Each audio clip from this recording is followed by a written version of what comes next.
Bayangkan jika Anda hidup dalam keterbatasan, di mana setiap hari adalah perjuangan untuk sekadar bertahan. Namun, bagaimana jika ada satu kesempatan yang bisa mengubah hidup Anda selamanya? Kisah ini adalah tentang seorang pemuda desa yang berani bermimpi besar, meski dikelilingi oleh keraguan dan kesulitan. Bisakah ia mengubah nasib keluarganya dan keluar dari kemiskinan? Simak kisah inspiratif ini sampai akhir.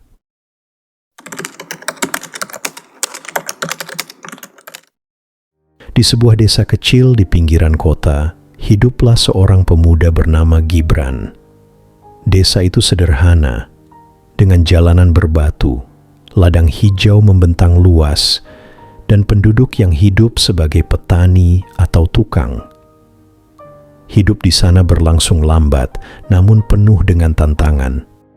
Gibran, pemuda berusia 23 tahun, adalah seorang tukang kayu yang mewarisi keahlian dari mendiang ayahnya.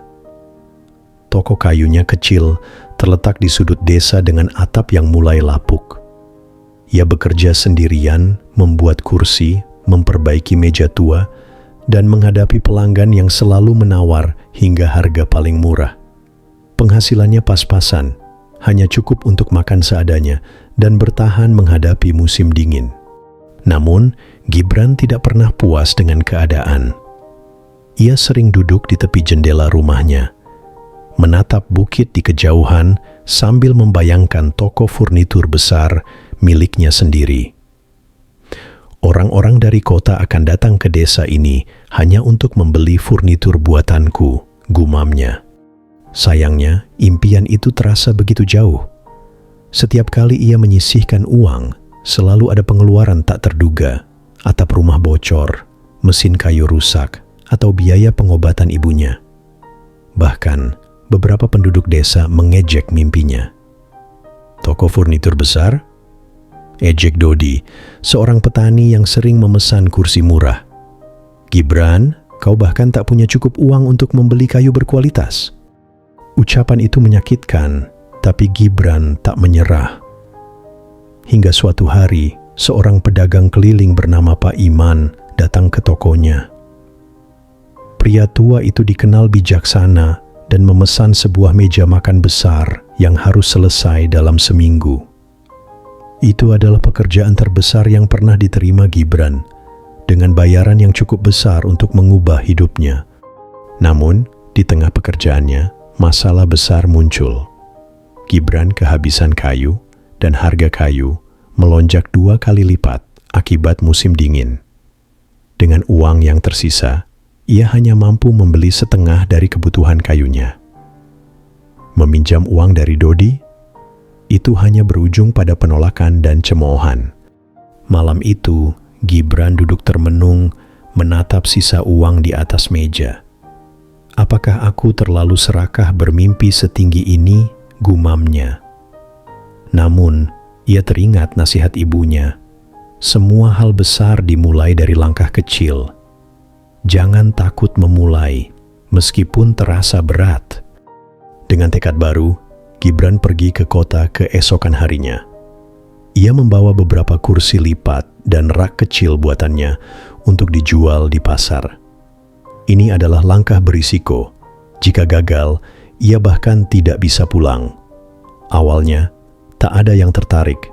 Tetapi menjelang siang, seorang wanita kaya terkesan dengan kualitas buatannya dan membeli semua barangnya.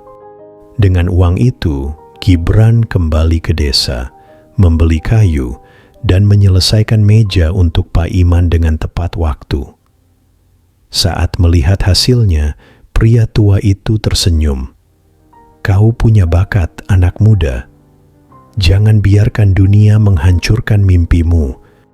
Kesuksesan kecil itu menjadi titik balik.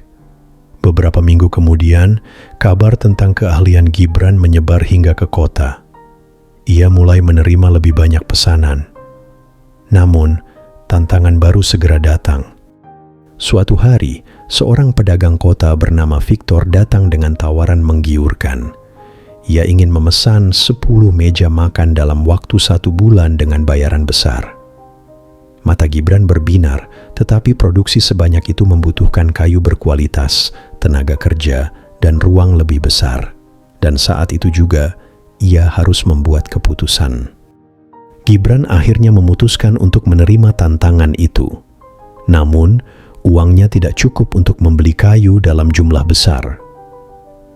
Dalam kebimbangan, ia mengambil satu-satunya barang berharga yang tersisa, jam tangan emas warisan ayahnya, dan menjualnya di toko perhiasan kota. Itu adalah keputusan sulit, tapi ia meyakinkan dirinya.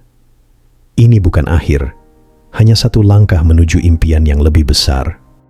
Dengan uang itu, ia membeli kayu terbaik dan mulai bekerja tanpa henti. Hari demi hari, ia memahat kayu hingga tangannya melepuh, lupa makan dan tidur. Penduduk desa mulai khawatir. "Gibran, kau harus istirahat," kata seorang tetangga. "Jika terus seperti ini, kau bisa jatuh sakit." Namun Gibran mengabaikan peringatan itu. Ia takut jika berhenti, ia tidak akan bisa menyelesaikan pekerjaannya. Hingga pada minggu terakhir sebelum tenggat waktu, salah satu meja yang hampir selesai tiba-tiba rusak. Itu berarti ia harus mengulang pekerjaannya dari awal.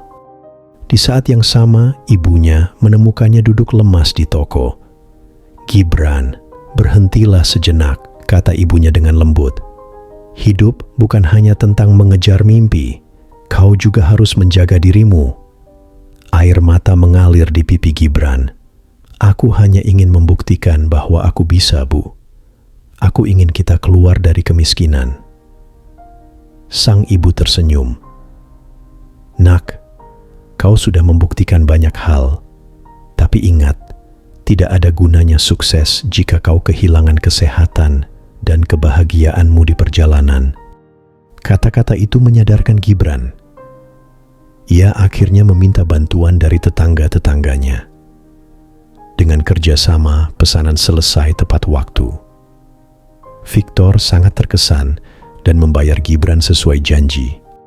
Dengan uang itu, Gibran membeli alat baru, memperluas tokonya, dan mulai mempekerjakan pemuda desa. Namun, lebih dari sekadar uang, ia belajar bahwa mengejar impian tidak harus dilakukan sendirian. Ia juga menyadari bahwa keseimbangan antara kerja keras dan kesehatan adalah kunci keberhasilan jangka panjang. Meskipun perjalanan masih panjang, Aidan kini tahu bahwa setiap langkah, setiap pengorbanan membawa dirinya lebih dekat ke impiannya. Pelajaran dari kisah ini: perjuangan meraih kesuksesan membutuhkan pengorbanan, kerja keras, dan pemikiran yang bijak. Jangan ragu untuk meminta bantuan, karena perjalanan menuju impian tidak harus ditempuh sendirian. Hargai setiap langkah kecil yang kamu capai, karena jika bukan kamu, siapa lagi yang akan menghargainya? Jangan lupa subscribe dan tinggalkan like agar kita bisa terus berbagi kisah inspiratif lainnya. Terima kasih sudah menonton, dan sampai jumpa di kisah berikutnya.